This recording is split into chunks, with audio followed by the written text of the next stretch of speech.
안녕하십니까. 방금 소개받은 남부지방법원 법원장 윤성근 판사입니다.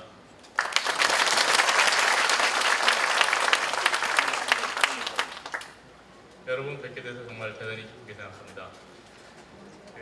제가 오늘 이 자리에 와서 여러분께 말씀드리고 싶은 것은 어떤 개별적인 법률 문제보다는 법원이 우리 사회에서 어떤 일을 하는가, 그리고 여러분들이 법원을 어떻게 잘 이용할 수 있는가, 법원으로부터 어떻게 도움을 받을 수 있는가, 이런 걸 말씀드리려고 합니다.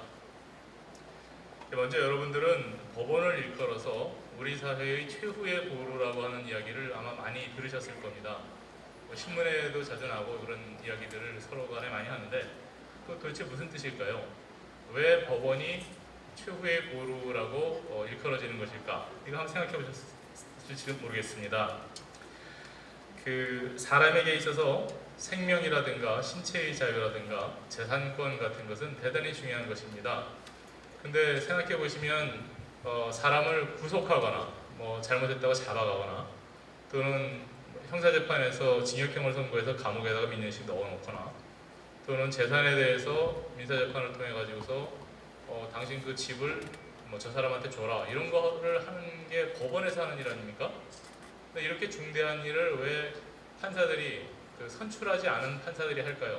그렇게 중요한 일이라고 그러면 대통령이라든가 국회라든가 이렇게 국민들이 선출한 국민의 대표도 있을 텐데 왜 그걸 판사들에게, 우리가 선출하지도 않은 판사들에게 맡기는 것일까? 이 점에 대해서 의문을 가지신 적이 아마 있었을 겁니다.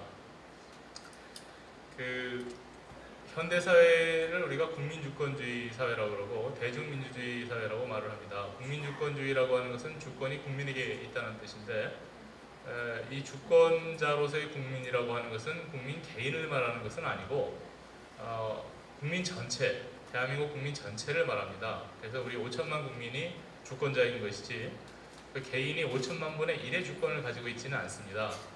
만약에 개인 한 사람 한 사람이 주권자라고 그러면 주권이 서로 막 모순되고 이렇게 서로 부딪히고 하기 때문에 의사결정을 못 하겠죠. 그래서 우리가 선거를 통해서 대표를 뽑아서 그 대표가 국민의 뜻을 받들어서 정치를 하도록 이렇게 되어 있고, 대중민주주의라는 것이 그런 뜻입니다. 근데 생각해 보면 그렇게 뽑힌 이제 대표자들, 국회의원이라든가 대통령이라든가 이런 분들이 국민의 뜻을 어떻게 판단하는 것일까? 도대체 무엇이 국민의 뜻이라고 하고 이게 뜻을 읽어내는 것일까를 생각해 보면 그게 사실은 현대 민주주의에서 가장 어려운 문제에 속합니다.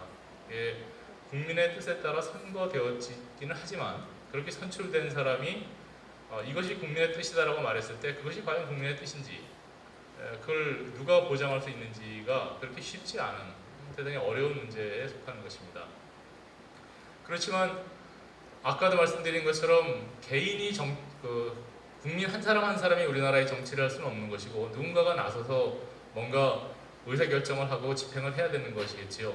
그러니까 우리가 국회의원을 뽑고 대통령을 뽑는 것은 어쩔 수 없이 반드시 해야 되는 일이고, 그분들이 또 훌륭한 사람들을 뽑아서 나라를 위해서 큰 일을 하게끔 우리가 기회를 드리는 것인데, 그럼에도 불구하고 선거를 하게 되면 선거에서는 진 사람이 있게 마련이고, 선거에서 패배하였거나 또는 내가 전혀 지지한 바 없는데 저 사람이 국회의원이나 대통령이 되었거나 이런 경우가 많이 있겠죠. 그래서 지금 같은 경우 현대사회에서는 이제 되게 정당을 구성해서 정당 정치를 하고 있는데, 정당의 입장을 보고 우리가 되게 투표를 합니다. 이 정당은 이런 생각을 가지고 있고 기본 정책이 뭐다, 나는 무슨 정당을 지지한다, 이런 생각을 하고 선거를 하지요. 근데 그 정당의 정책이라고 하는 것도 현대사회가 워낙 복잡하고 사람들의 이해관계가 다양하기 때문에 모든 사람들의 입장을 대변하는 것이 근본적으로 불가능합니다. 그래서 정치적으로 목소리가 없는 사람들, 이 사회에서 예를 들어서 치매 노인이라든가 이런 이제 정치적으로 굉장히 보호의 필요는 있지만 정치적으로 별로 발언권이 없는 분들이 우리 사회에는 많이 있습니다. 그리고 그런 그룹이라는 게 고정되어 있는 것도 아닙니다. 사람은 여러 가지 입장이 있기 때문에 내가 어느 순간에는 다수에 속하지만 어느 순간에 소수에 속할 수도 있는 겁니다. 이런 정치적인 발언권이 없고 자기의 대표가 정치를 하는 것이 아닌 이런 소수자들을 누가 보호해 주는 것이냐? 그걸 법원이 보호하는 겁니다. 법원을 선출하지 않는 이유는 판사까지 만약에 선출하게 되면 다수가 모든 것을 지배하게 됩니다. 그러니까 다수가 자기의 의견을 관철하면서 소수를 완전히 밀어내서 없애버릴 수도 있는 거죠, 사실은. 그거를 막아주는, 그래서 선출되지 않았던, 선출 과정에서 목소리를 내지 못한 우리 사회의 소수자들까지도 적어도 헌법이 보장하고 있는 최소한의 인권, 어떤 절차적인 정의, 이것을 지켜주는 것은 선출되지 않은 법관들에게 맡기는 것이 가장 타당하다라고 하는 것이 역사의 교훈입니다. 그래서 여러분들 마그나 카르타라고 하는 말을 들어보셨을 겁니다. 영국에서 과거에 이제 왕이 주권자로서 권한을 행사할 때 자기 마음대로 사람들을 막 잡아갔는데, 그때 그 왕과의 전쟁, 내부적인 다툼을 통해서 왕이 결국은 항복하고 약속을 한 문서가 마그나 카르타입니다. 거기에 따르면 이제 여러 가지 내용이 있는데, 그 중에 이제 사람을 함부로 구속하지 못한다. 구속할 때에는 동료 법관의 허락이나 법에 따라서만 할 수 있다라고 하는 내용이 나옵니다. 그게 인간의 어떤 인권 신장의 역사에서 대단히 중요한 기념비적인 문서였고, 지금까지도 사람들이 그래서 그거를 기념하고 있고, 올해가 아마 그 마그나 카르타가 채택된 지가 600주년이 되는 해인가 그랬던 것 같아요. 그래서 이렇게 그런 것이 그렇게 중요한 그 문서로 되고, 그런 절차에서 사람을 구속할 때에는 대통령이나 국회나 이런 데서 어떤 왕이나 이런 사람이 하는 게 아니고 선출되지 않은 판사에게 맡기겠다라고 말하는 것이 대단히 중요한 인간의 인권의 발전 역사에서 매우 중요한 의미를 가졌던 것입니다. 현대에 이르러서까지도 마찬가지로 모든 이 우리 사회에 대변되지 않은 소수자들, 정치적으로 목소리 없는 소수자들까지도 그 최소한의 권한을 마지막에 보장해 주는 것은 결국은 법원입니다. 그래서 법원을 우리가 최후의 보루다라고 말을 하는 것은 그런 의미가 있기 때문입니다.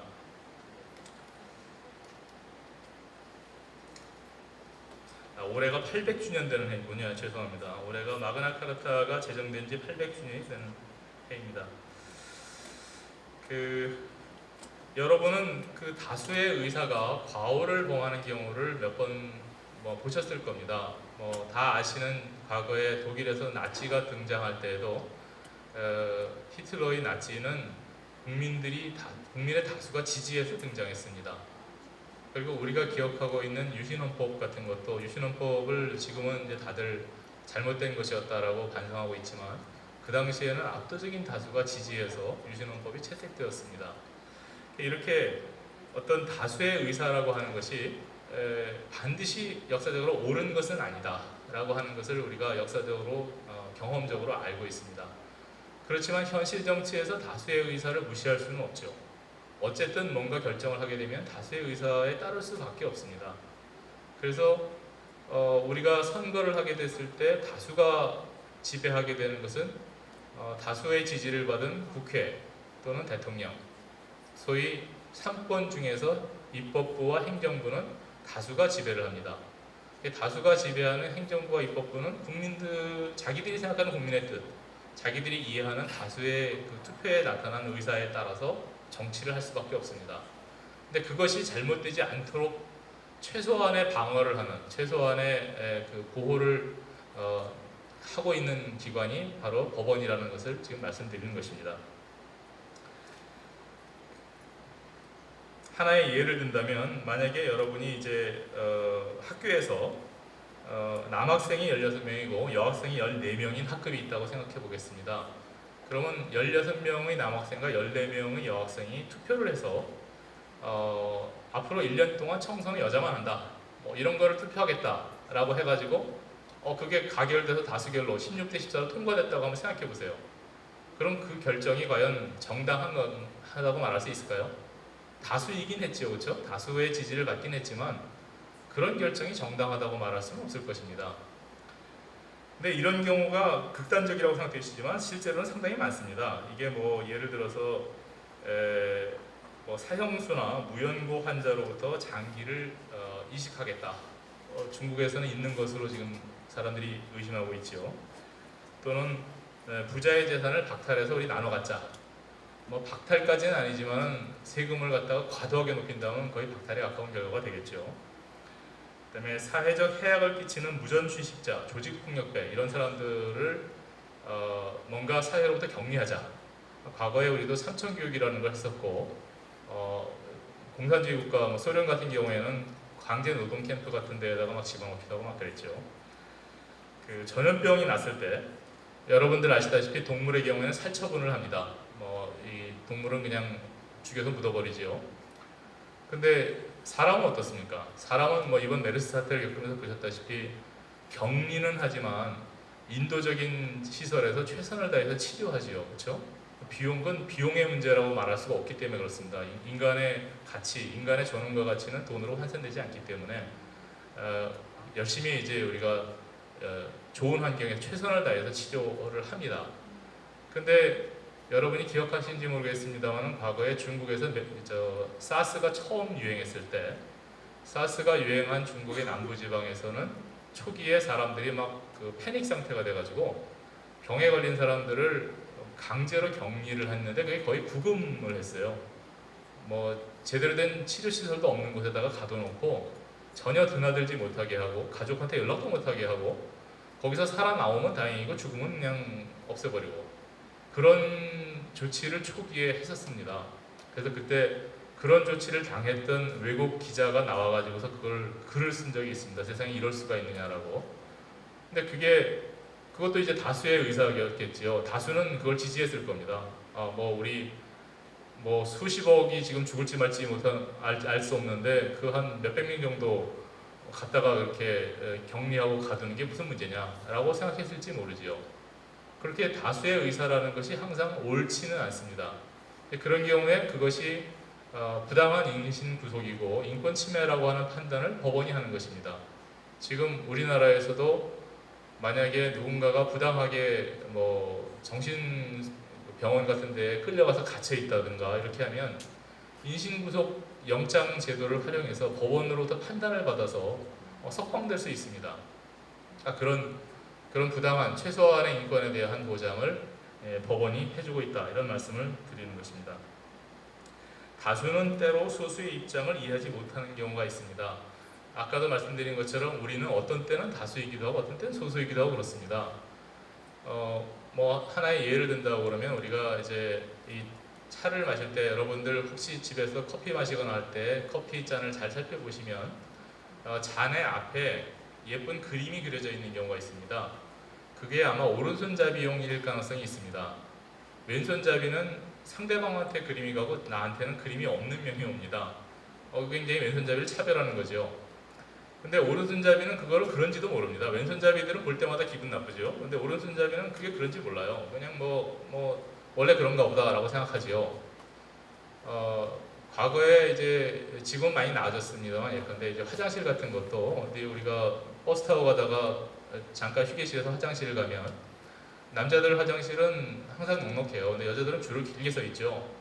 남자들은 그게 불편한지 모릅니다. 여자들은 늘 불편하다고 느꼈죠. 그래서 이렇게 소수의 불편을 다수는 이해하지 못하는 경우가 많습니다. 그래서 여러분이 혹시라도 다수가 되었을 때 늘 소수를 배려하시기 바라고 항상 내가 소수다라고 생각하시면 안 됩니다. 여러분이 언제든지 다수가 될 수 있습니다. 우리 사회의 여러 가지 입장에 따라서는 여기에서는 소수인 사람이 저희 같은 다수인 경우가 굉장히 많이 있습니다. 그러니까 여러분이 다수가 되었을 때 소수를 꼭 배려해달라 이런 말씀을 드리고 싶습니다. 여러분은 가끔 언론 등을 통해서 법원이 너무 보수화되었다거나 뭐 이런 비난을 하는 말을 들으신 적이 있을 겁니다. 또 한편으로는 법원을 뭐 좌파의 혼상이라고 하는 말도 들릴 때가 있습니다. 똑같은 법원을 두 가지로 이제 한쪽에서는 보수화됐다고 비난하고 한쪽에서는 이제 좌파의 혼상이라고 비난을 하는데 그 맥락을 잘 보고 있으면 결국은 어느 한쪽 진영에서 그 판결이 자기들 마음에 들지 않는다 이런 얘기를 하고 있는 겁니다. 그러면 처음에 말씀드린 것처럼 법원은 선거하지 않았지 않습니까? 법원은 어느 한쪽 진영의 편에 속해 있지도 않고 어떤 다수가 좋아하는 견해라고 해서 무턱대고 그걸 따라가지도 않습니다. 그냥 헌법과 법에 따라 우리가 옳다고 생각하는 재판을 할 뿐입니다. 근데 그게 어떤 사람들이 볼 때는 이것은 저쪽 편에 유리한 재판처럼 보이고 어떤 사람이 볼 때는 반대편에 유리한 것처럼 보이기도 하고 그런 겁니다. 근데 그때마다 뭐 약간씩 불평하는 거야 있을 수 있지만 정말 진지하게 이거 법원 손을 봐야 되겠다. 이 법원이 너무 고수화돼가지고 뭔가 이 판을 뭐 갈아야 되겠다. 또는 이 법원이 지금 뭐 너무나 좌파에 온상이 되어 있기 때문에 이 좌파 판사들을 섞어내야 되겠다. 뭐 이런 식으로 나오기 시작하면 이제 사법의 독립이 깨지는 것이고 법원이 최후의 보루로서의 역할을 하지 못하게 되는 겁니다. 여러분들은 혹시라도 그런 보도를 보시면 이거는 지난번에 그 법원장이 와서 얘기하는데 이게 정치적인 진영 논리라고 하더라. 판사들은 좌도 우도 아니고 국민들의 기본적 인권을 보호하는 헌법과 법률의 편에 서 있을 뿐인데 그것을 일컬어서 뭐 좌니 우니 하는 것은 이것은 뭐 잘못된 견해다 라고 하는 것을 기억해 주시기 바랍니다.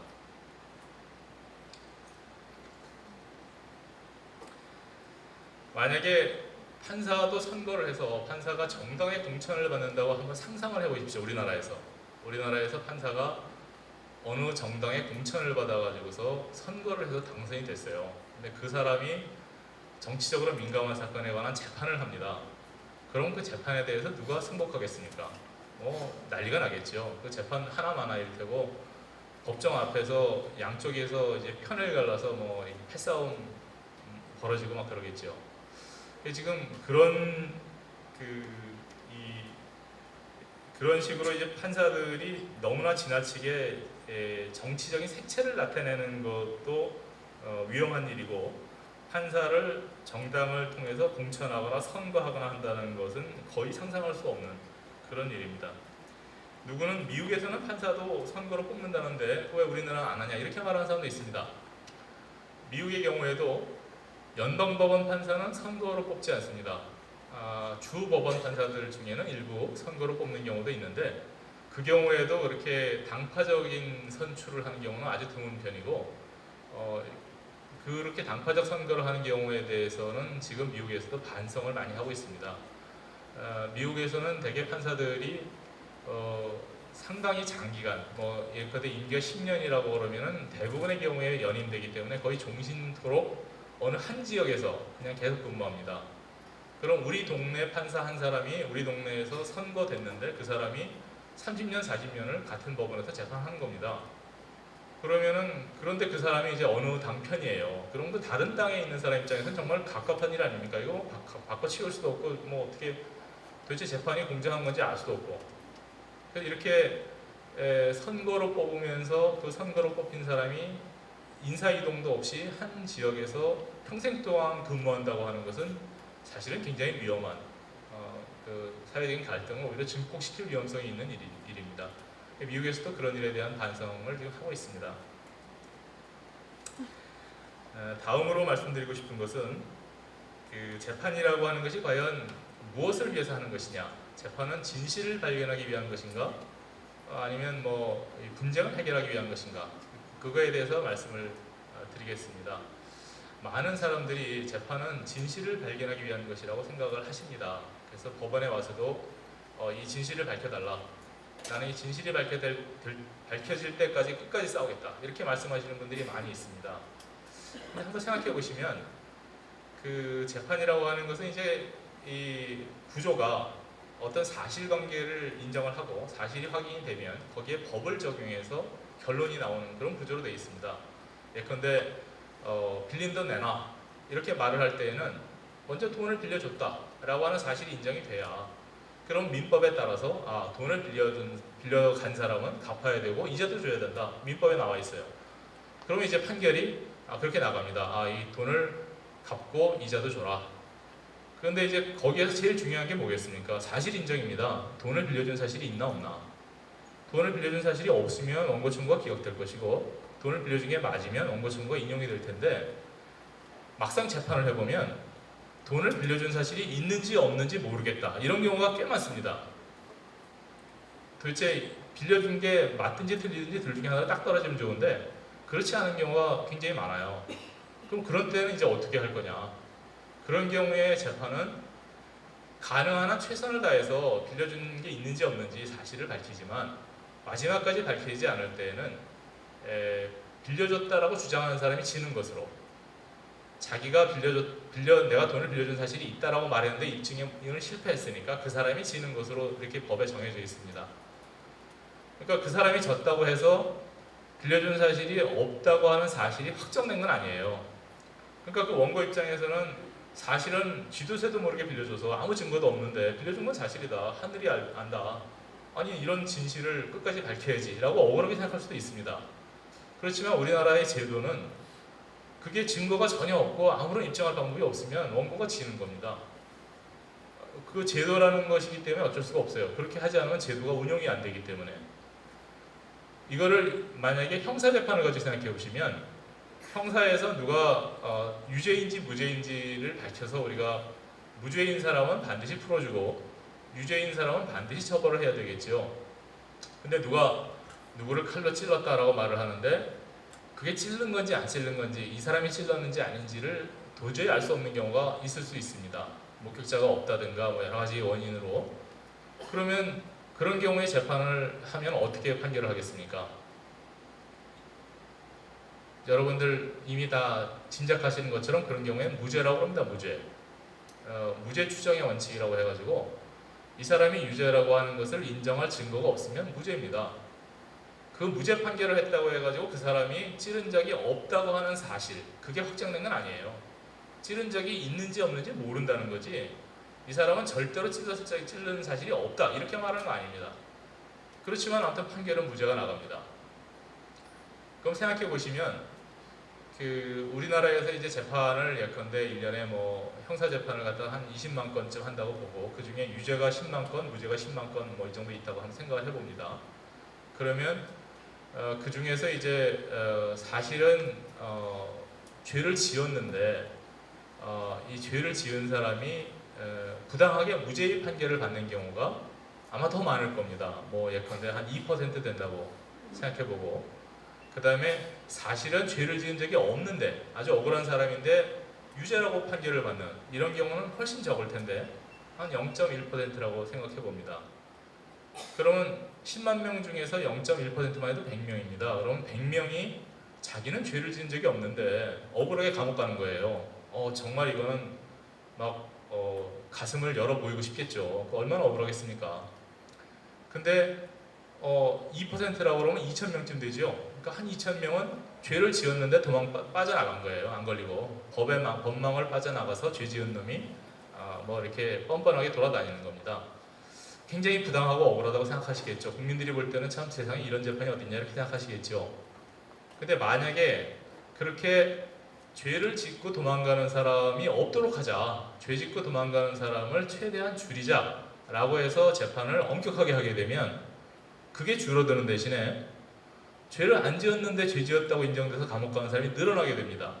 결국은 제도라는 건 이게 늘면 이게 주는 거고 이게 줄면 이게 느는 거기 때문에 1년에 100명이 억울하게 감옥 가는 사람이 200명, 300명이 가는 수가 있어요.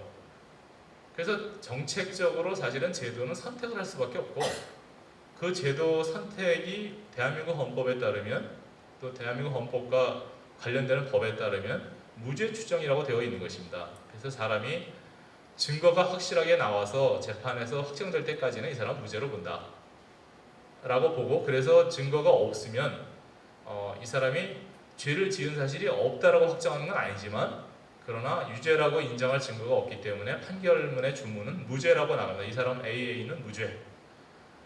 그 무죄에 대해서 피해자는 억울하겠죠. 저는 죄를 지은 게 확실한데 저 나쁜 놈인데 저걸 무죄로 풀어주다니.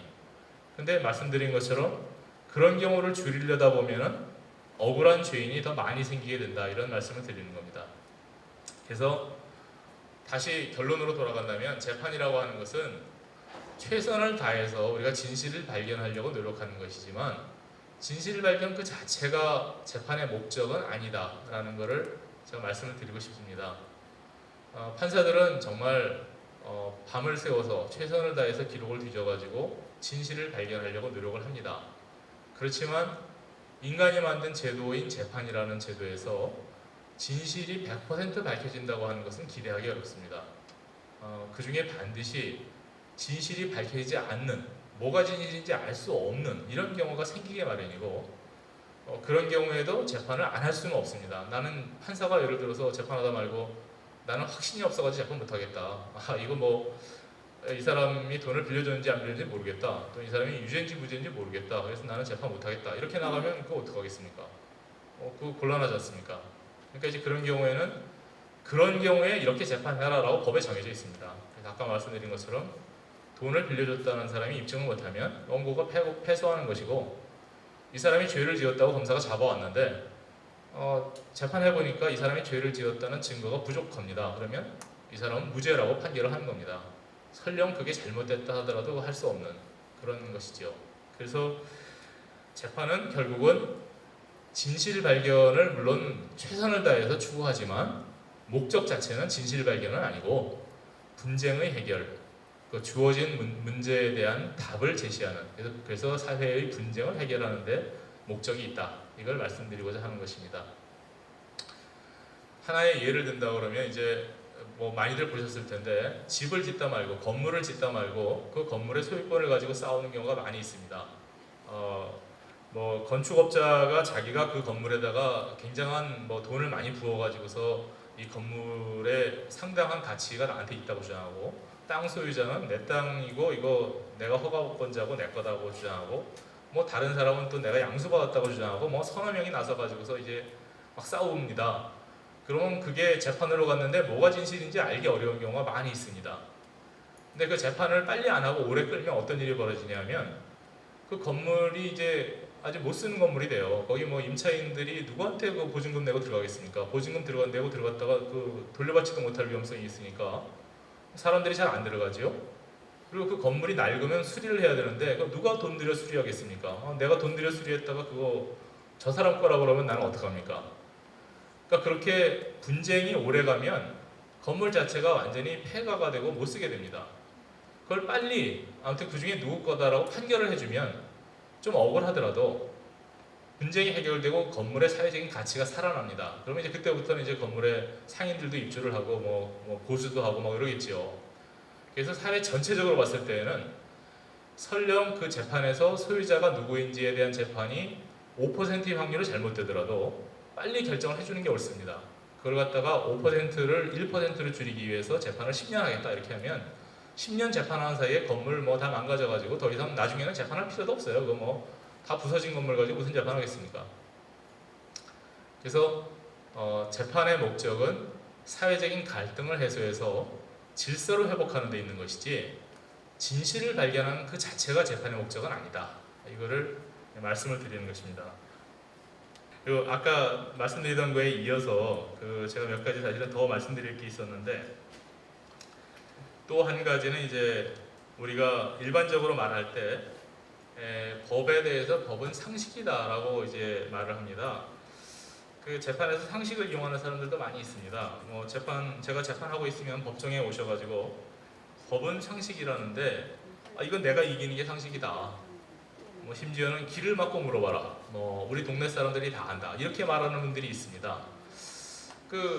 그런데 이제 상식이라고 하는 것을 지금 생각해 보시면 사람마다 자기가 생각하는 상식이 조금씩 다릅니다. 이것이 과연 어떤 것이 상식이냐라고 하는 것이 과연 우리 사회에서 일치하는가를 생각해 보시면 그렇지 않다는 것을 아마 쉽게 알 수 있을 것입니다. 그래서 법이 상식이라고 말했을 때 틀린 말은 아닌데, 거기서 말하는 상식이라는 것은 그 원고의 상식 또는 피고의 상식이 아니고 그 공동체의 상식, 그 사회 전체의 상식을 의미하는 것입니다. 그래서 이게 그 전체의 상식, 공동체의 상식이 무엇인지를 발견하는 것이 반드시 간단한 것은 아니다 라고 하는 것을 말씀을 드리려고 합니다. 하나의 예를 든다면, 과거에 이제 노예제도 같은 것이 성행하던 시절에 노예제도는 상식이었습니다. 그 당시에는 흑인은 재산권의 대상이었습니다. 물건이었습니다. 물건. 그러니까 노예의 주인 입장에서는 내가 가지고 있는 재산이 많은데 땅도 있고 뭐 이렇게 동물도 있고 뭐 소나 가축도 있고 노예도 있어요. 노예도 나의 재산 중에 하나입니다. 그게 그 당시엔 상식이었어요. 그래서 만약에 노예가 도망가면 노예를 잡아다가 주인에게 돌려주는 것이 상식이었고, 누군가가 노예를 해방시켜가지고서 당신 그 노예로 사는 게 너무 참 억울하고 정말 불쌍하니까 당신 나랑 같이 살자. 너 거기서 탈출해가지고 나한테 오면 내가 대등한 인간으로 나의 동료로 대우해주겠다. 이래가지고 이제 노예를 누구네 농장에서 떼내서 내가 다른 주로 도망가서 이 노예랑 내가 대등한 동료로서 산다고 했을 때 그 당시의 법의 상식은 절도입니다. 절도. 남의 물건을 훔쳐갔으니까 그 사람 처벌받고 그 노예는 다시 주인에게 돌려줬어요.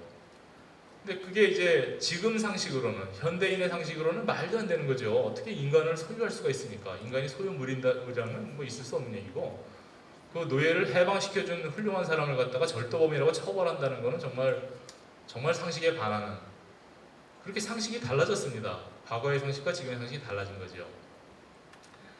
그래서 뭐 아시는 분도 많이 있으시겠지만 로자 파크스 사건이라는 게 있었습니다. 로자 파크스라고 하는 흑인 여성 한 분이 버스를 탔는데 버스 기사가 이렇게 그 당시에는 흑백을 분리했었어요. 그래서 앞쪽에 좋은 자리는 백인들이 앉고 뒤에 이제 흑인들은 뭐 자리가 없으니까 앉든지 쓰든지 알아서 이렇게 하는 거였는데 백인들은 무조건 다 앉혔습니다. 근데 이제 처음에 탔을 때는 백인이 많지 않아가지고 로자 파크스도 앉았어요. 근데 조금 있으니까 이제 백인들이 몇 명 더 탔습니다. 그러니까 자리가 없어졌잖아요. 그러니까 이제 그 기사가 와가지고서 흑백 분리선, 여기까지는 백인, 여기까지는 흑인인데 이걸 옮겼어요, 이렇게. 그럼 당신 비껴라. 이제는 거의 백인 자리니까 너 뒤로 가 서라. 이렇게 말하니까 이제 로자 파크스는 그날 이제 야근하고 힘들어 죽겠는데, 더군다나 자기는 먼저 앉아 있었는데 나중에 탄 백인한테 자리를 비껴주라고 그러니까 너무 억울하잖아요. 그래서 안 비켰어요. 나 이거 억울하다. 못 비키겠다. 그랬더니 이제 그게 그 당시에 일종의 법 위반으로 그런 거에 대한 규칙과 법이 있었기 때문에 이 사람에 대해서 이제 처벌하겠다 이렇게 나온 겁니다. 그러니까 이제 이 법이 위헌이다, 잘못됐다. 흑인도 그 당시에 해방이 돼 있었으니까 해방된 사람인데 미국의 시민인데 같은 미국의 시민을 갖다가 이렇게 차별할 수 있냐? 그 똑같은 사건이 몇 년 전에 있을 때에는 법원에서 국민들의 그 상식에 따라, 그 당시 상식은 분리가 상식이었습니다. 그 당시에는 당연히 그런 줄 알았고 흑인들이 아무도 뭐 시비도 안 했어요. 그 의뢰 그러려니 하고 뒤로 가 서 있었는데 로자 파크스가 이제 나서서 반항한 겁니다. 그러니까 그 전에는 이제 그런 사건에서 다 졌어요, 흑인이. 근데 그 사건, 그 당해 사건에 있어서는 나중에 사실은 이제 시민단체들이 다 연합해서 힘을 합쳐가지고 그 로자 파크스라고 하는 개인의 문제가 아니고 이것은 아무튼 이건 뭐 시민권의 문제다 이렇게 돼가지고서 그 사건이 확장되어서 나중에 결과적으로는 그 흑백분리법이 위헌이라고 하는 판단이 나왔습니다. 그 판결을 한 판사들은 그 당시에 무엇이 상식인가에 대해 생각해 보면서 이제 우리 사회의 상식이 바뀌었다. 이 판결 전까지는 예컨대 흑백을 분리하고 흑인이 일어나서 비켜주는 게 상식이었다면 이제는 그 비키라고 말하는 게 잘못되었다. 그렇게 해서는 안 된다는 것이 우리의 상식이다 라고 선언한 겁니다. 그래서 상식이라고 하는 것이 법은 상식이다라는 명제 자체는 틀린 명제가 아닌데 원피고가 각자 내가 생각하는 이것이 상식이다 이렇게 말씀하시면 안 되고 진짜 우리 사회의 상식, 우리 시대의 상식이 무엇인가를 진지하게 생각해 봐야 되고 그걸 진지하게 생각하는 것이 바로 판사의 역할입니다. 판사가 그러라고 이제 재판하고 앉아 있는 겁니다. 그래서 우리 이 사회의 상식, 시대의 상식이 무엇이냐에 대해서 판사들이 늘 고민하게 된다는 것을 말씀을 드리고 현재 우리 사회에서 부닥치고 있는 상식의 변화도 여러 가지 있어요. 여러분들 뭐 다 잘 이미 알고 계시겠지만 예를 들어서 성희롱이라고 지금 유죄 판결이 나가는 것들이 한 20년 전에는 문제가 안 되던 것들이었습니다. 그 당시에는 그 정도는 그냥 뭐 용인되는 사회생활을 하다 보면 그 정도는 있을 수 있지 뭘 이런 것들이 지금은 용인되지 않는 성희롱으로 인정됩니다. 얼마 전에 신문에 난 걸 보셨겠지만은 여성 상사가 자기의 여성 부하한테 너 뭐 어젯밤에 뭐 했니? 뭐 이런 소리 하는 거 그게 성희롱이 되는 거예요. 이제는 그거 20년 전에는 아무것도 아니었습니다. 상식이 바뀐 겁니다. 우리 사회의 상식이 바뀐 것이고 앞으로도 바뀌어 나가겠지요. 그래서 그런 그 법이 상식이라고 말했을 때 이 상식이라는 것이 생각보다 그렇게 간단한 것은 아니다. 참 여러 가지로 연구하고 생각해야 되는 것이다. 이런 거를 말씀을 드리는 것이고 현대 사회에 와가지고 사람들의 생각은 굉장히 서로 다르고 다양합니다. 아까 말씀드린 그런 성희롱에 관한 판단을 법원에서 이것이 상식이다라고 선언하게 되면 그게 이제 우리 사회의 상식이 되는 거지만 여전히 아마 그렇게 생각하지 않는 분들도 많이 있을 겁니다. 우리 사회에는 생각이 다양하기 때문에 어떤 분들은 뭐 그런 거 가지고 그러냐 이렇게 말하는 분들이 있을 수 있고, 어떤 분들은 그거 너무 당연한데 왜 이제서야 그런 판단을 하냐, 빨리 나왔어야지 그런 판단이, 이렇게 생각할 수도 있고, 생각이 이렇게 다양하게 서로 다릅니다. 그게 어떤 생명의 존엄과 자기결정에 관한 생각, 예를 들어서 이제 낙태라는 것이 여성의 당연한 권리냐, 아니면 그것이 생명권에 대한 침해냐, 있을 수 없는 것이냐, 또는 사람이 존엄사할 권리가 있느냐, 내가 병이 들었을 때 나 끝까지 치료하지 말라, 나는 죽고 싶다. 그런데 그 사람이 죽는 걸 도와준 의사를 이거를 살인죄나 자살방조죄로 처벌하는 게 옳으냐, 아니면 그 사람한테 권리가 있는 거기 때문에 그 의사는 이 환자의 의뢰에 따라서 정당한 의료 행위를 한 것으로 보아서 처벌해서는 안 되는 것이냐, 이런 문제들이 사람마다 생각이 다르고 우리 사회에 아직까지 합의되지 않은 문제들이 여러 가지 매우 많이 있습니다. 여기서 제가 그 나열을 하기로 하면 1시간 정도는 나열할 수 있을 정도로 그런 이슈들이 많습니다. 근데 그게 이런 문제에 대해서 제가 말씀드리고 싶은 것은, 우리 사회에는 다양한 생각이 있다는 점, 그리고 나와 다른 생각이 있다 하더라도 그것을 존중해야 된다는 점, 이런 거를 말씀을 드리고 싶습니다. 여러분이 이제 까치집을 보셨을 텐데, 까치집을 보면 이렇게 나뭇가지들이 막 굉장히 복잡하게 엮여 있지 않습니까? 근데 까치가 집을 지을 때에는 알 낳아서 새끼를 기르려고 집을 짓겠죠. 그러면 이제 그 높은 데에다가 새끼를 낳기 위한 집을 지었는데 알이 떨어지면 안 되잖아요. 그럼 중력에 저항하는 그 나뭇가지들이 중력을 이겨내는 방향이 옳은 방향이겠죠. 가장 옳은 방향은 수평 방향입니다. 수평 방향의 나뭇가지가 있어야 거기에 알이 걸려서 안 떨어질 테니까. 근데 만약에 까치집을 갖다가 전부 수평 방향으로만 만들었다고 생각해 보세요. 어떻게 되겠나? 그건 무너져 떨어지겠죠. 그러니까 이걸 까치집에다가 나뭇가지를 만약에 수직으로 꽂는다고 생각하면 그건 이상한 짓인데, 수직 방향이라는 것은 나뭇가지를 수직으로 꽂아가지고서는 그게 무슨 중력에 무슨 저항을 하겠습니까? 그렇지만 이 다양한 나뭇가지들이 서로 엮여가지고 수평가지, 수직가지, 옆으로 비스듬한 가지, 이런 모든 게 다 잘 엮이면 가장 훌륭한 까치집이 됩니다. 우리 사회도 마찬가지인 것입니다. 그래서 우리 사회도 내가 보기엔 정말 말이 안 되는 견해를 가지고 있더라도 그런 견해 저런 견해 여러 가지 다양한 견해들이 잘 엮여서 서로 교류하고 소통되면 그게 건강한 민주사회가 되는 것입니다. 그래서 나와 다른 견해라고 해서 그 견해를 너무 미워하거나 그런 견해를 가진 사람을 완전히 축출하려고 그러시면 안 됩니다. 그 사람하고 가능하면 건설적으로 이게 좀 좋은 뜻으로 이렇게 논의를 해보고, 너 왜 그렇게 생각하느냐, 나는 생각이 다른데 라고 해서 소통하고 이해하기 위한 노력을 하는, 그래서 비난하지 말고 필요 없는 비판을 하더라도 애정을 가지고 서로 교류하는 것이 민주사회의 시민으로서는 굉장히 중요한 직업윤리라고 말할 수 있겠습니다. 그런 걸 통해서 우리 사회가 건전하게 다양한 견해를 포용하는 민주사회로 발전할 수가 있습니다. 요즘 우리 사회에서 보고 있으면 사회적인 쟁점들에 대한 견해 차이가 굉장히 구조적으로 고착되면서 정치적인 진영으로까지 고정되는 것으로 보이고, 소위 말하는 좌우로 나누어 가지고 상대방 진영에서 뭘 하면 일단 음모론적으로 보고 막 비난하고 이러는 현상이 상당히 점점 두드러지고 있는데, 그것은 사실은 건강한 모습은 아닙니다. 설령 나와 다른 견해를 말하더라도 거기에 대해서 좀 설득을 해보고 왜 그런지 한 경청을 해보고, 이런 설득과 경청을 거쳐서 마지막에 가서 정 안 되면 이제 투표하는 겁니다. 투표해가지고서 다수결로 결론이 나오면 설령 나는 그렇게 생각 안 했더라도 그냥 결론에 승복하고, 지금 당장은 어쩔 수 없구나, 그러면 내가 조금 더 시간을 두고 다시 설득해 보겠다 라고 생각하는 것이, 이것이 건전한 민주사회이고 건전한 민주시민의 입장이라고 말할 수 있겠죠.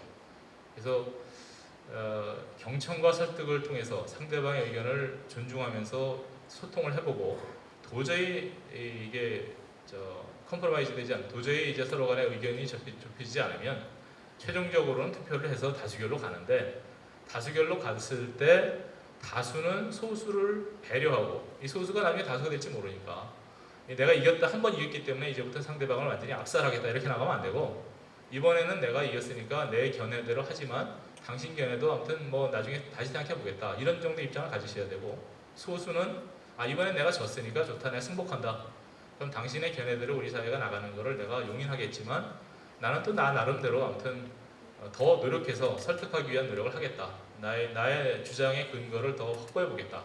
이렇게 가는 것이 사실은 건전한 사회겠지요.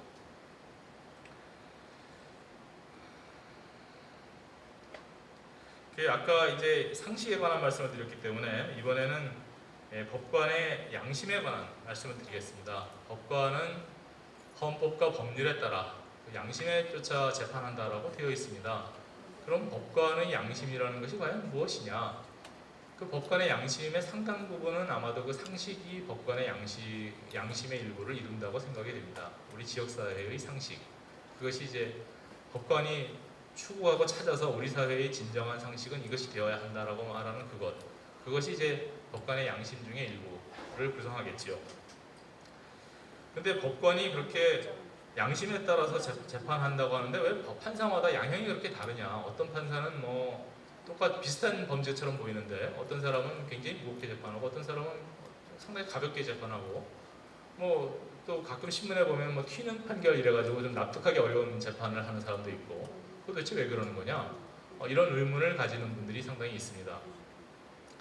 근데 거기에 대해서 말씀을 드리고 싶은 것은 그 판사들이 최선을 다해서 자기 개인의 소신을 배제하고 예를 들어서 내가 만약에 여호와의 증인이라고 했을 때 내가 여호와의 증인으로 여호와의 증인들이 여기 와가지고서 뭐 수혈을 거부하거나 수혈을 거부해서 뭐 애가 죽거나 또는 뭐 병역을 거부하고 집중 거부해서 군대 안 가거나 하는 게 무조건 무죄다.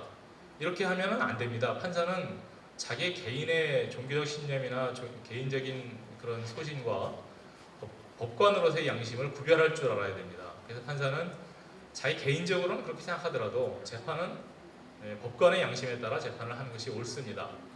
그럼에도 불구하고 사실은 판사들의 양심이 약간씩 그 온도 차이가 있습니다. 이것은 이제 그 최선을 다해서 공정하게 객관적으로 이것이 우리나라의 헌법과 법률이 명하는 바이다라고 믿어도 그 믿음의 차이가 있을 수 있다라고 하는 말씀을 드리고 싶은 것이고 그건 그 사람이 살아온 인생, 그 사람이 그동안 읽거나 공부했던 여러 가지 책이나 생각들 이런 것들이 서로 다르기 때문에 그게 반드시 일치하는 사람이 있을 수가 없고 아까 말씀드린 까치집의 예에서 보듯이 이 사람들이 옳은 결론으로 가기 위한 노력을 하고 직업적 양심을 찾기 위한 노력을 하는 한 오히려 그런 다른 견해가 조금씩 있는 것이 집단지성으로서 더 옳은, 더 바람직한 결론으로 갈 수 있습니다. 그래서 그 대표적인 경우가 뭐냐면 우리나라 대법원의 전원합의체 재판입니다. 대법원에 있는 대법관들은 중요한 사건에 대해서는 전원합의체로 재판을 합니다. 전원이 다 모여서 함께 한마디씩 해요. 나는 이렇게 생각한다. 근데 그걸 가지고 예를 들어서 그냥 모이자마자 다짜고짜로 그냥 투표하는 거 아닙니다. 여기에 대한 결론이 A, B, C인데 당신 뭐냐? A가 5표, B가 3표 이렇게 하는 거 아닙니다. 그거는 국회에서 하는 거고 법원에서는 설득을 위한 노력을 합니다. 나는 이렇게 생각하는데 그 이유가 뭐다? 그러면 그거 다른 견해를 가진 사람이 공격합니다. 그거 이렇게 생각할 수도 있지 않냐? 당신이 말하는 근거는 이러이러한 점에 비춰보면은 좀 유지하기 어려워 보인다. 그럼 이제 다시 또 반박을 하고. 그래서 그 사람들이 모여가지고 내가 그렇게 생각하는 이유를 설명을 하고 상대방이 그거에 대해서 반박을 하면 또 재반박을 하고 하면서 토론을 굉장히 심도 있게 합니다. 그래서 그렇게 상대방의 이야기를 잘 듣고 그 근거에 대해서 이해를 한 다음에 그런데 나는 달리 생각한다는 것을 설명하고 그런 과정을 거쳐서 최종적으로 그럼에도 불구하고 이제 도저히 견해 일치가 안 되면 그러면 이제 다수 의견, 소수 의견을 씁니다. 다수 의견은 뭔데? 여기에 대한 소수 의견은 뭐뭐다. 근데 이 소수 의견에 중요한 거는 이유입니다. 이유. 이 소수 의견은 이런 이유 때문에 소수 의견이다라고 하는 그 이유를 거기다 기재합니다. 나는 이러이러한 이유로 이렇게 생각한다. 그거는 이제 그런 문서는 영구 보존 문서이기 때문에 영구히 남아 있습니다. 그러니까 그 판사가 그 당시에 그런 소수 의견을 냈고 그 근거가 무엇이다라고 하는 것이 영원히 기록에 남아 있기 때문에 나중에 가서는 그 소수 의견이 다수 의견이 되기도 합니다. 실제로 그런 일이 있습니다. 그러니까 그 당시에는 소수 의견이었지만 뭐 한 10몇 년, 20년 지난 다음에 오히려 그게 다수 의견이 되기도 하고 그래서 이렇게 법원에서 판사들의 견해가 서로 다른 것은 사실은 어떤 면에서는 오히려 바람직하기도 하고 그 견해의 차이라는 것이 어떤 정치적인 차이나 어떤 뭐 이 진영의 차이가 아니고 최선을 다해서 공정하게 객관적으로 생각하려고 하더라도 그 미세하게 발생하는 인간관, 인생관의 차이라고 그러면 그런 차이는 오히려 있는 게 마땅하고 있는 게 더 좋다라고 하는 게 제가 드리고 싶은 이야기입니다. 그럼에도 불구하고 이제 판사들이 너무 차이가 많이 나면 그 재판받은 국민들, 특히 불이익한 재판을 받은 사람 입장에서는 용납할 수 없겠죠. 당신 양심 다 좋은데 내 똑같은 범죄를, 비슷한 범죄를 저지른 저 사람은 집행유예로 나가는데 나는 왜 실형이냐. 그거 용납이 안 되죠. 당장 감옥 가는데. 근데 이제 그거를 해소하기 위해서는 판사들이 서로 계속 토론을 해야 됩니다. 그런 경우에는 실형을, 이런 때는 실형하더라도 이런 때는 집행유예 하는 게 옳다. 나는 이게 옳다고 생각한다. 나는 그렇게 생각 안 한다. 그럼 이제 계속 논의를 해야 되고, 그게 이제 어려운 점이 뭐냐면, 여러분 사법의 독립에 관한 이야기 들으셨을 겁니다. 사법부는 독립되어 있고 판사들은 다 독립되어 있습니다. 판사에게는 도대체 외압이라는 게 통하지 않습니다. 판사한테는 뭐 정치 권력이든 뭐 금력이든 이런 거 하나도 안 통합니다.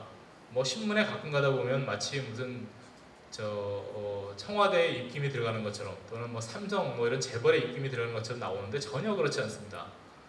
대한민국의 판사 중에 어느 누구도 청와대의 눈치를 보지 않고 뭐 재벌의 눈치를 보지 않습니다. 그런 거에 영향이 전혀 없습니다. 근데 이제 그렇게 독립하다 보니까 오히려 문제가 되는 것이, 똑같은 이유로 다른 판사도 이 판사에 대해서 말을 못해요. 근데 뭐 동료 판사가 무슨 재판을 하는데 내가 봤을 때는 그거 아닌 것 같다. 내가 가서 그 사람한테 그거 아니지라고 말하면 안 됩니다. 그 사람이 독립해서 하는 건데 내가 가서 이러쿵저러쿵 하면 안 되지 않습니까? 특히 법원장이 그러면 절대 안 되죠.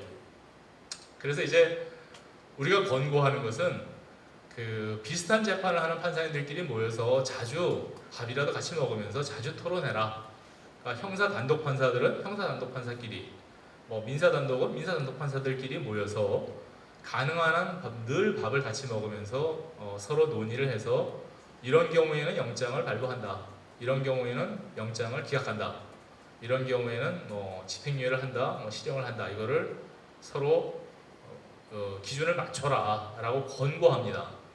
그래서 실제로 법원에서 판사들은 비슷한 일을 하는 분들이 늘 밥을 같이 먹습니다. 그래서 이제 그런 과정을 통해서 의견 조율을 하는데, 그럼에도 불구하고 사실은 남는 그런 차이가 사실은 있기도 합니다. 그래서 이제 그것을 최종적으로는 이제 항소심에서 이제 지금 맞추기를 하는데, 어쨌건 아까 말씀드린 대로 판사들이 의견이 다를 수 있고, 그 다른 것이 일정 부분은 긍정적인 역할을 하기 때문에 모두 똑같이 하는 것이 불가능하다라는 말씀을 드리고, 가끔 가다가 그런 얘기 하는 사람이 있습니다. 신문에도 옛날에 난 적이 있는데, 앞으로 없어질 직업 중에 하나로 법관을 뽑는 사람이 있었어요. 저 깜짝 놀랐는데 큰일 났네라고 생각했는데, 그 판사의 일은 컴퓨터가 대체할 수 있다. 컴퓨터에다가 다 입력하면 이 사람이 어떠한 행위를 했으니까 이게 징역을 할 건지, 한다면 몇 달, 몇 년 어떻게 할 건지를 다 프로그램으로 만들면 아주 똑같은, 그러니까 판사에 따라 다르지 않은 아주 일관된 똑같은 재판을 할 수 있는 거 아니냐라고 말하는 사람이 있어서 그게 신문에 난 적도 있었어요. 그래서 아무튼 앞으로 기술 발전으로 봐서는 한 10년, 20년 사이에 판사들은 다 실직할 거다, 뭐 이렇게 신문에 난 적이 있는데, 잘 생각해 보시면 사실은 그 컴퓨터 프로그램이라는 거는 누군가가 만들겠지요, 사람이. 그 만드는 사람이 그걸 정하겠지요. 그러니까 그것은 사실은 개별 판사가 재판하는 거를 컴퓨터 프로그램 만든 사람이 재판하는 거로 대체하는 거랑 마찬가지입니다. 그건 판사들은 각자 자기 앞에 온 사건을 개별적으로 이야기를 듣고 그 사람 피고인하고 눈을 맞춰서 말을 하고 말하는 걸 듣고 증인들을 신문해가지고 형을 정합니다. 이거 얼마다라고. 근데 컴퓨터 프로그램은 그런 거 없죠. 컴퓨터 프로그램은 그냥 미리 정해진 프로그램에 요소를 입력하면 자동 판매기처럼 짜르륵 나오는 겁니다. 그거는 그 개별 사건에 대한 양형 반영이 전혀 안 됩니다. 그 피고인이 얼마나 깊이 반성하고 있는지, 사실은 피고인이 지금 나가기만 하면 복수하려고 지금 작정을 하고 있는 것인지, 그런 게 반영이 잘 안 됩니다. 그러니까 이게 재판을 컴퓨터를 통해서 프로그램화해서 한다는 것이 사실은 조금만 생각해 보면 전혀 불가능한, 있을 수 없는 그런 일이라는 걸 알 수가 있습니다. 우리가 이제 그 삼권에 관한 이야기를 좀 했었는데, 삼권 분립에 있어서 입법이라고 하는 것은 법을 만드는 것이지요. 그럼 법을 만들 때에는 미래지향적으로 만듭니다. 그러니까 법이 앞으로 이런 유형의 일이 생기면 이런 법을 적용하겠다. 뭐 하나의 예를 든다 그러면 예컨대 건축 허가다. 그러면 이제 어느 정도 규모 이상의 건축물로서 뭐 어느 구역에 허가를 신청하면 해주겠다라고 하는 걸 이제 법으로 만들어요.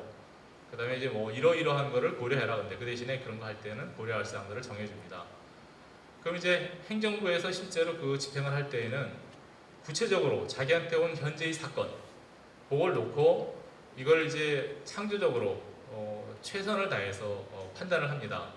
행정부에게 주어져 있는 이 자원, 뭐 세금이라든가 인적 자원, 사람의 힘이라든가 이것은 제한되어 있지요.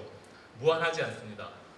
세금은 국민으로부터 받은 것이기 때문에 무한한 돈이 아닌 것이고, 공무원도 월급 주고 일하는 것이기 때문에 그 사람들을 무한히 늘릴 수 없습니다. 그런 주어진 인적 물적 자원 안에서 최선을 다해서 가장 좋은 결과가 나올 수 있게 재량을 발휘해서 창조적으로 일을 합니다. 그것이 이제 행정입니다. 그러면 사법은 이제 그런 일이 다 있은 다음에 과거의 사실을 재구성해서, 아까 말씀드린 것처럼 과거에 어떤 일이 있었는지를 다시 재구성한 다음에 그게 옳은지 그른지를 판단합니다. 사법은 기본적으로 뒤를 돌아다보는 반성의 눈을 가지고 있고, 입법은 미래를 바라보는 어떤 그 비전, 전망을 가지고 이제 추상적인, 포괄적인 법을 정하는 것이고, 행정은 현재 주어진 것을 최선을 다해서 가장 좋은 결론을 이끌도록 노력하는 것이, 크게 말하자면 뭐 그 중에 여러 가지 다 많이 있겠지만 크게 말하면 이제 그런 역할 분담을 하고 있습니다. 그래서 이게 입법을 너무 구체적으로 상세하게 하는 것도 사실은 별로 좋은 일이 아닙니다. 그렇게 했을 때 늘 현실과 맞지 않는 법의 문제가 발생하게 되거든요. 그래서 입법을 얼마나 추상적으로 하고 그 입법의 범위 내에서 행정이 어느 정도의 재량을 가질 것이냐 하는 것이 매우 중요한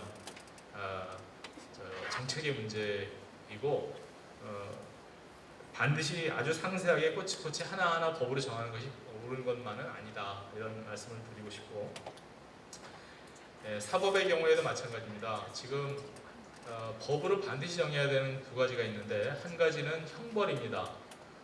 국민들에 대해서 형을 정할 때, 형벌을 할 때에는 그건 반드시 법이 있어야 됩니다. 그것을 법이 없는데 사람을 처벌하지는 않습니다. 그러니까 우리가 보기에 도덕적으로 아주 나쁜 짓이라 하더라도 법이 없으면 무죄입니다. 그 다음에 국민들로부터 세금 걷는 거, 세금을 걷는 것도 반드시 법이 있어야 됩니다. 법이 없는데 국민들한테 재산을 뺏어갈 수는 없죠. 세금이라는 건 사실 재산 뺏어가는 거잖아요, 그렇죠? 법도 없이 국민들의 재산을 마구 뺏어갈 수는 없습니다. 그래서 그런 형벌, 그 다음에 조세, 이런 것들은 반드시 법으로 하도록 헌법에 정해져 있습니다. 근데 이제 형법의 경우를 생각해 본다면, 형사법 중에 위험한 물건이라고 하는, 그러니까 이제 사람에 대해서 뭐 사람을 다치게 하거나 폭력을 휘두르거나 할 때 위험한 물건 가지고 하면은 그거를, 위험한 물건을 휴대하여 하는 경우에 더 엄히 처벌하도록 되어 있습니다. 형법에 조항이 있습니다. 근데 위험한 물건이 도대체 뭐냐? 이건 법에 없어요. 그 이제 판사들이 구체적인 사건에서 판단을 합니다. 그래서 뭐 예를 들어서 이제 야구방망이를 가지고 휘둘러서 사람을 때리면 이거 위험한 물건입니다. 근데 야구방망이의 몸통 부분을 잡고서 끝자락 가지고서 사람을 쿡쿡 찌르면 아직 그거 가지고 위험하다고까지는 못하겠죠. 똑같은 물건도 쓰는 용법에 따라서 위험하기도 하고 그렇지 않기도 합니다. 이걸 일일이 법으로 정할 수가 없습니다. 그런데 이제 저는 재판하면서 한 번도 전권이유를 해본 적이 없습니다. 저만 그런 게 아니고 대부분의 판사들이 그렇습니다. 제가 아는 한에서는 다 그렇습니다. 근데 왜 그런 게 있다고 하는 것이냐? 그 신문을 보고 있으면 어떤 경우를 가지고 전관이유라고 말하냐 하면, 같은 변호사인데 어떤 변호사한테는 뭐 사건이 안 가요. 그래서 이 변호사는 지금 사건이 없어가지고서 뭐 사건 유치하러 돌아다니고 뭐 200~300만 원이라도 좋으니까 사건을 맡겨주세요 막 이러고 다니는데, 어떤 변호사한테는 사람들이 몰려가지고 막 그보다 10배씩 주겠다고 막 줄을 서 있어요. 이거 뭐 2, 3천만 원을 드릴 테니까 제발 맡아주세요. 그거 전관입니다. 그럼 이제 전관이면 있는 거 아니냐? 라고 사람들이 말을 합니다. 근데 그게 생각해 보시면 여러분들이 이제 큰 병이 들었습니다. 지금 뭐 심장 수술을 해야 되는 큰 병이 들었습니다. 근데 여러분들이 그 심장 수술을 해야 되는데 그냥 동네에 있는 작은 의원을 가시겠습니까? 아니면 종합병원을 가시겠습니까? 당연히 종합병원을 갑니다. 그것도 심장외과 전문의한테 가지요. 뭐 그거 가지고서 무슨 뭐 심장병이 들었는데 뜬금없이 무슨 다른 뭐 산부인과 가거나 이러지 않을 거 아닙니까? 그렇죠?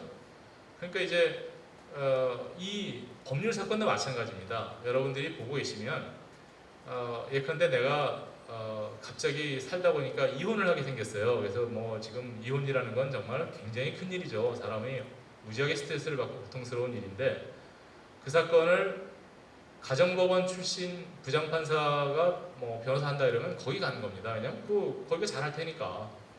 그걸 갖다가 그 사건 가지고서 검사 출신한테 가지 않습니다. 검사도 전관일 텐데 검사도 전관이겠지만 뭐 검사한테 가서 가사 사건 뭐 이혼 사건 해달라고 그러진 않잖아요.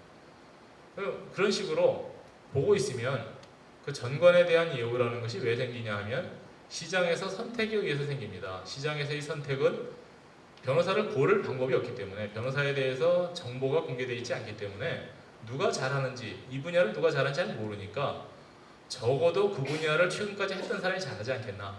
그건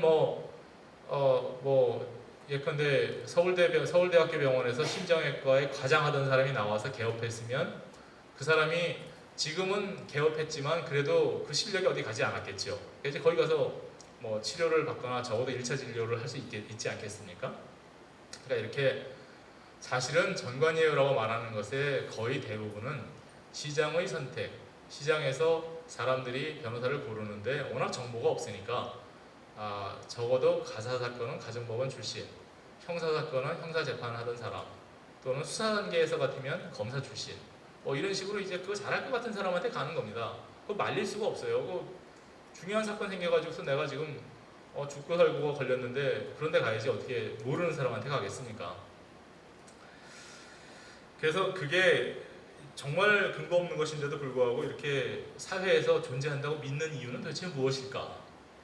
그거는 한번 전관의 입장에서 생각해 보세요. 내가 전관 변호사라고 하면 사람들이 알아서 와서 줄을 서요. 막 돈도 막 싸들고 와서 있는데 전관이 이렇게 약발이 좋다면서요. 그런데 제가 굳이 나서가지고 아닙니다. 사실은 그런 거 없어요. 라고 말을 하겠습니까? 그냥 점잖게 가만히 있으면 됩니다. 가만히 있으면 사람들이 줄을 서가지고 오니까 그걸 즐기고 있으면 돼요. 정말 좋네. 이러고 가만히 있겠죠.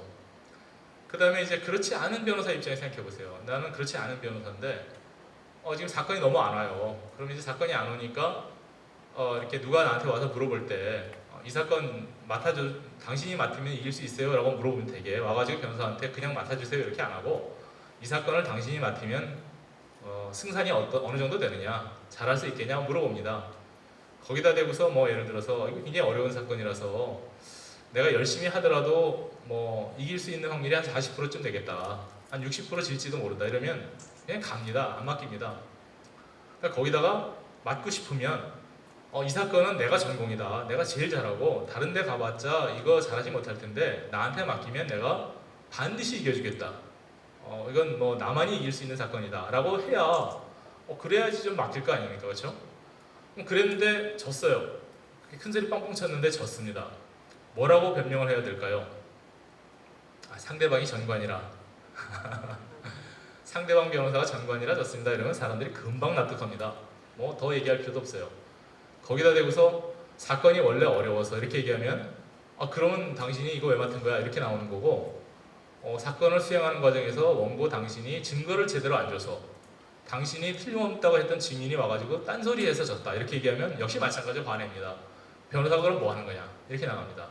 그런데 상대방이 전관이라 졌다고 그러면 더 이상 따지지도 묻지도 않고 납득을 해요. 그렇구나. 얼마나 좋습니까? 그러니까 이게 전관예우라고 하는 이런 신화, 이게 일종의 신화인데 이게 그 전관 변호사한테는 당연히 좋고 전관이 아닌 변호사도 사실은 변명거리가 되기 때문에 계속 재생산을 해요. 그 얘기를 써먹습니다. 졌을 때. 그러니까 끊어지지가 않고 없어지지가 않아요. 도대체가 이거를 없앨 방법이 없습니다. 근데 생각해 보시면 판사가 우선 검사는 판사와 같이 근무한 적이 없죠. 여러분들 판사와 검사를 구별할 줄 아시지 않습니까? 판사는 법원에서 근무하는 재판을 담당하는 사람이고 검사는 검찰청에 근무하는 행정부에 속한 사람입니다. 검사들은 이제 검찰총장의 지휘를 받고 대통령의 지휘를 받지요. 판사는 아무의 지휘도 받지 않아요. 근데 이 검사는 판사랑 같이 근무한 적이 없는 사람인데 검사들이 판사한테 무슨 전관예우 받을 일이 없잖아요. 근데 검사 출신들한테도 사건이 많이 갑니다. 검사 출신들도 특히 뭐 검사장 출신 이런 사람들한테는 비싼 돈 들고 사람들이 줄 서 있어요. 마찬가지로. 그거 누가 예우하는 겁니까? 법원에서 예우한 적 없습니다. 그렇죠? 그리고 판사가 친한 사람이 전관만 있겠습니까? 뭐 판사 입장에서 생각한다 그러면 자기 고등학교 동창도 있을 것이고 뭐 예컨대 같은 교회나 절을 다닌다 그러면 교회나 절을 같이 다니는 사람도 있을 것이고 자기 동네에서 조기축구 해야 한다 그러면 조기축구 같이 하는 사람, 뭐 테니스 치는 사람, 뭐 친한 사람 다방 있겠죠. 사실은 인간은 사회 속에 살기 때문에 다양한 인간관계 속에서 살아가기 마련이고 친한 사람 무수히 많습니다. 근데 그런 사람들을 예우한다는 얘기는 없잖아요. 뭐 무슨 여러분 그런 얘기 들어보셨어요? 뭐 교회 예우, 무슨 뭐 조기축구 예우 이런 얘기 못 들어보셨잖아요. 근데 왜 굳이 전관만 예우를 합니까? 전관이 무슨 특별히 나한테 무슨 좋은 일이 있어가지고 내가 나하고 친한 같은 교회 절에 다니는 사람한테는 예우를 안 하는데 전관만 예우를 할까요? 이상하지 않습니까? 그런 거 없습니다. 그래서 그게 존재하지 않는 걸 가지고서 자꾸 얘기했을 때 없다는 걸 입증하는 것은 정말 어려운데 아무튼 다시 한번 제가 확인차 말씀드린다면 우리나라 법원에 전관예우라고 하는 것은 존재하지 않는다. 다만 그것이 시장에 존재한다. 시장에 사람들의 선택에 따라 존재하는 것이고 그 가장 큰 원인은 정보의 부재, 어떤 변호사가 잘하는지 모르기 때문입니다. 그러니까 변호사들에 대한 정보가 정말 잘 공개되고 적어도 의사들은 그래도 전문의가 누군지 알 수 있잖아요. 그렇죠? 그런 변호사들의 전문성에 대한 검증이 가능한 그냥 각자 자기 혼자 지멋대로 뭐 내가 공정거래 전문 이런 거 말고 진짜 객관적으로 인정할 수 있는 의사처럼 뭐 인턴 레지던트 거친 그런 공정거래 전문 변호사, 가사 전문 변호사가 확인 가능하다면 그때는 아마 사라질 거라고 저는 생각합니다. 그때는 그런 사람한테 갈 테니까요.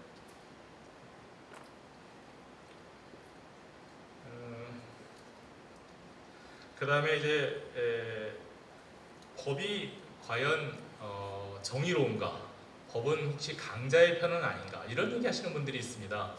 법이 뭐 힘센 사람 편이라는데 법은 힘센 사람한테 약하고 약한 사람한테 강하고 이런다는 이야기가 들리는데 그게 사실이냐? 네, 그 점에 대해서도 이제 제가 조금 더 말씀을 드리고 싶습니다. 법이라고 하는 것은 공동체의 선에 기여하는 질서입니다. 여러분들 법이 없던 시절을 한번 생각해 보십시오. 과거에 루소 같은 사람이 자연 상태라고 말을 하는데 법도 없고 질서도 없고 아무것도 없던 시절. 그 시절에는 그냥 각자의 힘이 왕입니다. 힘센 사람이 왕입니다. 그러면 사냥하러 나갔는데 누군가가 뭐 좋은 사냥감을 끌고 가고 있어요. 그럼 내가 뭐 할까요? 가서 뺏습니다. 그냥 그 사람 때리고 뺏고 이 사람이 나보다 힘이 약한데 저항하면 아주 심하게 때리거나 심지어 죽일 수도 있겠죠. 그 다음에 뭐 지나가다 보니까 굉장히 내 마음에 드는 예쁜 이성이 지나갑니다. 그러면 그냥 끌고 오겠죠. 나의 동굴로 끌고 와서 아무튼 내가 같이 살든지 마음대로 상대방이 저항하거나 말거나. 그러니까 자연 상태, 법이 없는 상태라고 하는 것은 사실은 만인에 대한 적이 되는 홉스가 그렇게 얘기한 건데 만인에 대해서 만인이 적이 되는 그런 상황입니다. 근데 거기에서 법이 생겼을 때 그런 짓 하지 마라. 적어도 나쁜 짓을 하면 처벌하겠다라고 하는 법이 생기게 되면 그것은 기본적으로 약자의 편이 됩니다.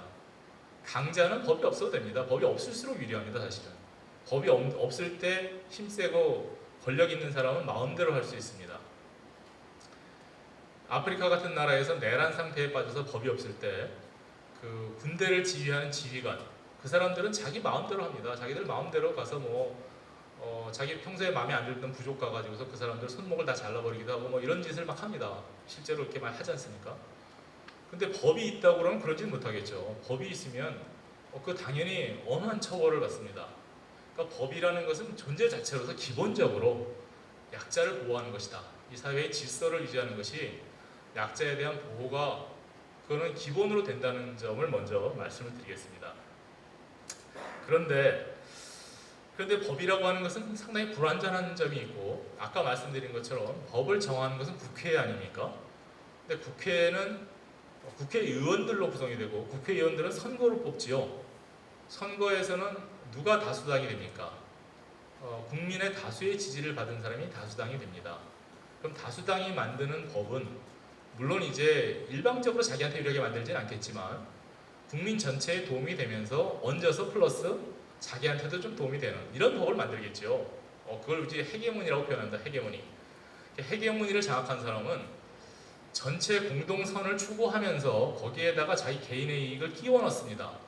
그래서 그것이 공동선에 반한다라고 말할 수는 없는데 선이 되는 건 맞는데 다리 놓으면 국민한테 도움이 되죠. 근데 기왕이면 내 지역구에 놓자 이거죠. 다리를 놓더라도. 그러니까 이게 공동선에 도움이 되긴 하지만 그 사람의 개인의 사익이 끼어드는 방식으로 뭔가를 하게 되고 우리가 선거를 통해서 다수의 지지를 받은 사람이 국회의원이 되고 대통령이 되는 이상 그런 국회의원들이 만드는 법이라는 것이 다수에게 유리한 것은 어떤 면에서는 피치 못할 어쩔 수 없는 부분이 있다는 것입니다. 근데 아까 말씀드린 것처럼 기본적으로 다수에게만 유리하거나 다수에게만 도움이 되는 것은 아닙니다. 전체적으로 사회 전체에 도움이 되는 게 틀림없고 거기에 다수자들이 플러스 알파의 이익을 본다는 그런 거를 말씀드리는 것입니다. 그래서 법이 과연 강자에게 유리한 것이냐라고 말씀하신다면 저의 답은 그렇지 않다. 법이라는 것은 기본적으로 약자를 보호하는 것이다 라고 말씀을 드리면서 그렇지만 현대 민주주의 사회에서 우리가 선거를 통해서 국회의원을 뽑는 이상 그렇게 뽑힌 국회의원들이 다수의 이익, 자기를 지지한 다수 당사자들, 다수층의 이익을 조금 더 배려하는 것은 그건 막을 방법이 없다 라는 그런 말씀을 드리는 것이고 그랬을 때 그게 도를 넘어가서 자기한테만 유리하고 반대파에게 아주 불리하거나 반대파의 이익을 박탈하는 식으로까지 가게 되면 그때는 누가 있습니까? 그때는 법원이 있습니다. 법원이 그걸 막아주는 겁니다. 아까 처음에 말씀드린 것처럼 법원이 우리 사회의 최후의 보루라고 말하는 것은 법원이 그런 다수결로부터 독립되어 있기 때문에 다수와 무관하기 때문에 그런 경우에 소수자들의 최후의 이익을 막아주는 역할을 하고 있다. 이걸 말씀드리는 것입니다.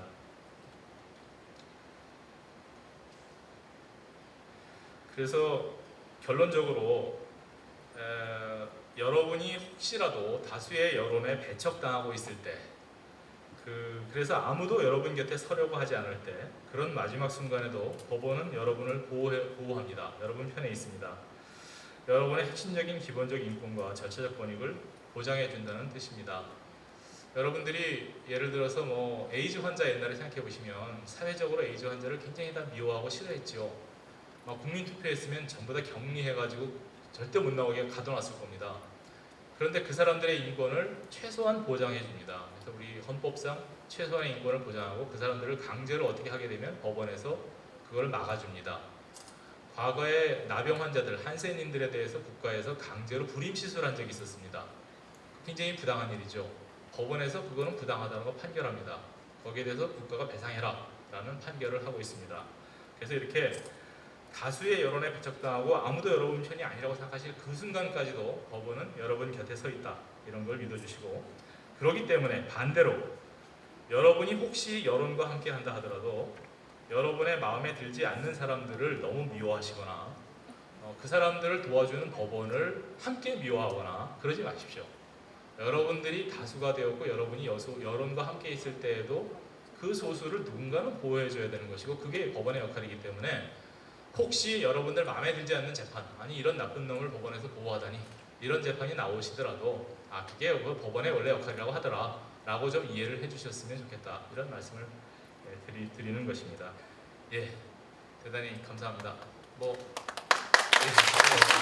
유익한 말씀을 전해주신 윤석열 보호장님께 감사의 박수를 부탁드립니다.